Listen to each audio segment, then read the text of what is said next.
The times y'all had are not happening. The dates y'all had, the dinners, the romance, it's not there right now. For sure.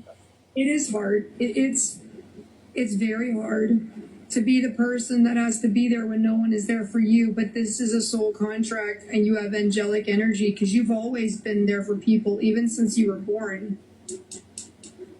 Within your family. This is what I'm supposed to do. Hang in there, right?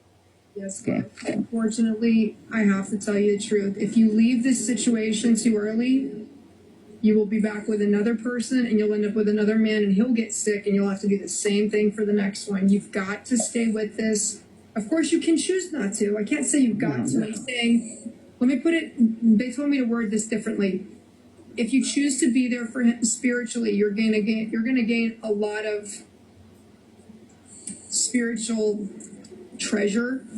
You're leveling up your soul number. You're transmuting all of your old karma because you had some stuff in your history that I mean, let's be honest, not perfect, right? Right.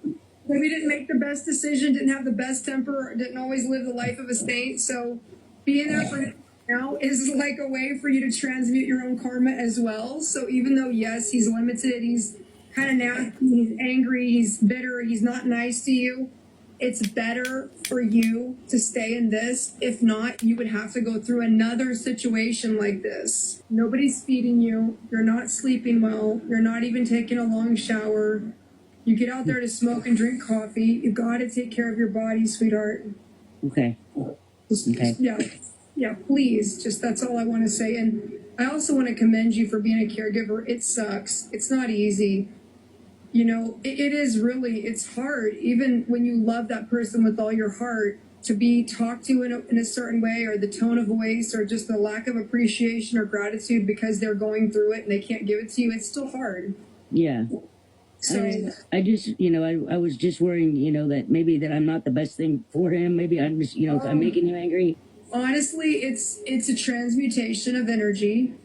You're earning a lot of spiritual treasure. It says don't store treasure on earth, store it in heaven where rust and moth does not corrupt or destroy. But the second part of this is if you leave the situation too early and you lack the lesson of this, then what happens is, number one, not saying this would happen to you or me, but this is how it works. Okay, Miss Emily? Yep.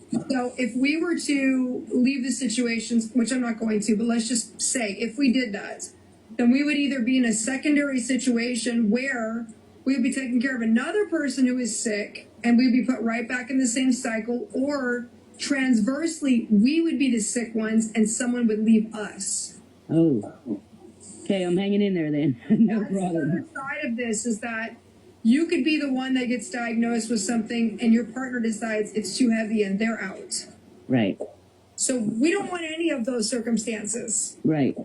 Because as long as we have one little reed of love in a whole rice paddy field of anger and frustration, that one little lotus or that one little reed will be enough to grow more as long as we give it the ability to. So